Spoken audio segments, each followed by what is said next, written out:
Taxi رکشہ چلانے والے ہیں. اور کون لوگ ہیں؟ یہ وہ لوگ ہیں، عام لوگ ہیں جو اپنی چھوٹی گاڑیاں، مڈل کلاس لوگ جو استعمال کرتے ہیں، وہ لوگ ہیں. ان میں سے ایک بڑی اکثریت ایسی ہے کہ جس کی آمدنی ٹیکسیبل ہی نہیں ہے. لیکن ان سب لوگوں کو، خاص طور پر طالب علم کا آپ بتائیں کہ اس کی تو آمدنی ٹیکسیبل نہیں ہوتی، اور اس پر بھی آپ فی لیٹر جب لیوی لگا دیتے ہیں اور اس طرح لیوی کے ذریعے سے سال میں 1700-1800 ارب روپے جمع کر لیتے ہیں، تو یہ ایک انتہائی ناجائز قسم کا کام ہے جو حکومت کر رہی ہے. یہ بھتہ لیوی ہے، یہ دہشت گردی ہے معاشی، یہ جگہ ٹیکس ہے جو وصول کیا جا رہا ہے، اور اسے کسی صورت بھی قبول نہیں کیا جا سکتا. یہ ظلم بہت ہو گیا ہے.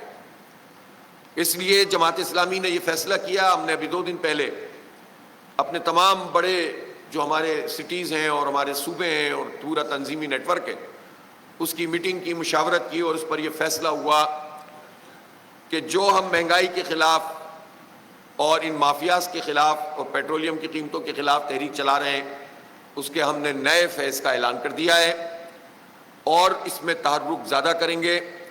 7 اگست کو پورے پاکستان کی شاہراہوں کو بند کریں گے انشاءاللہ. صرف ایمبولینس کو رستہ دیں گے. 7 اگست سے پہلے گلی گلی، محلے محلے جائیں گے، بستی بستی پہنچیں گے، چوکوں پہ جائیں گے، چوراہوں پہ جائیں گے. کم از کم 15 سے 20 ہزار مظاہرے اور کارنر میٹنگز اور دھرنے کریں گے. ایک ایک بچے کو پاکستان کے، ایک ایک بوڑھے کو، جوان کو، خواتین کو، سب کو بتائیں گے اور سمجھائیں گے کہ تمہارے حق پر کس طرح یہ حکمران طبقہ ڈاکہ مار رہا ہے. ان کے علل تللے کم نہیں ہو رہے، ان کی مراد کم نہیں ہو رہی. ابھی پتہ چلا ہے کہ وفاقی سیکریٹریٹ کے جو ملازمین ہیں اس میں 17 گریڈ سے 22 گریڈ کی تنخواہوں میں اضافے کی بات چل رہی ہے. آپ بے شک ملازمین کے جائز حقوق دیں، لیکن یہ تو بتائیں کہ جو بڑے بڑے افسر ہیں ان کے پاس یہ ناجائز گاڑیاں کیوں ہیں؟ آپ سپریم کورٹ کے ججز سے شروع کریں جن کی مراد لامتنائی ہیں. ہائی کورٹ کے ججز، عدالت کی کرسی پہ بیٹھے ہوئے لوگ ہمارے خون پسینے کی کمائی سے مراد حاصل کر رہے ہیں. ہم دفاعی بجٹ کے خلاف نہیں ہیں، جو قوم کی دفاعی ضرورت ہے اس کو استعمال کرو، لیکن ہم تو فوج کے افسران کی بھی شاخرچیوں کے خلاف ہیں. یہ ایڈمنسٹریٹو کاسٹ کے نام پر جو کچھ ہوتا ہے، ہم بیوروکریسی کی جو ناجائز مراحت ہے اس کے خلاف ہیں. ہم یہ ممبر پارلیمنٹ جو آپس میں سارے لوگ اختلافات بھلا کر اسکول بیچ رہے ہیں. 11,000 اسکول مریم نواز بیچ چکی ہے پنجاب کے. یہ گورننس ہے.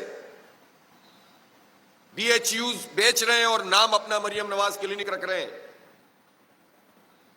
اسکول فروخت کرو اور 4 اسکول نواز شریف کے نام سے بنا دو. بے وقوف بنانے کا یہ پورا دھندا ہے. یہ خاندان کی ہیجمنی، اس کی جو ہے وہ ریاست قائم کرنے کی جو طریقہ کار ہے، بادشاہی نظام ہے، یہی کام پیپلز پارٹی کرتی ہے، یہی نون لیگ کرتی ہے. اور یہ لوگ جو ہیں وہ سب مل کر آپس میں اپنی مراد میں اضافہ کرتے ہیں اور عوام کے حقوق پہ ڈاکہ ڈالتے ہیں. ہم یہ پوچھتے ہیں شہباز شریف صاحب سے کہ وہ جو IPPs کے حوالے سے نیگوسیشن شروع ہوئی تھی ہمارے دھرنے کے بعد، اور 18-19 IPPs سے آپ نے ری نیگوشیٹ کیا تھا، وہ سلسلہ کہاں پہنچا؟ ظاہر سی بات ہے کہ ہمیں اندازہ ہے کہ بغیر کسی بڑے لانگ مارچ کے ہو سکتا ہے کہ یہ عوام کو یہ ریلیف نہ دیں، اور ہم اس کی بھی تیاری کر رہے ہیں. پھر ہم سے نہ کہو کہ ادھر چلے جاؤ اور ادھر چلے جاؤ. ہم تو پرامن لوگ ہیں، پرامن سیاسی مزاحمت پر یقین رکھتے ہیں. اس لیے ہم نے یہ فیصلہ کیا ہے کہ ہم علماء سے، طلباء سے، یوتھ سے، خواتین سے، تاجروں سے، صنعت کاروں سے، مزدوروں سے، کسانوں سے، سول سوسائٹی سے، وکلاء سے، سب سے رابطہ کریں گے اور سب کو ایک پیج پر لائیں گے کہ ایک مرتبہ قوم متحد ہو کر اپنے حق کے لیے نکلے، اور روز روز کا یہ ختم ہو تو اس کے نتیجے میں ایک نئی امید پیدا ہوگی اس قوم میں. اس وقت قوم کا معاملہ یہ ہے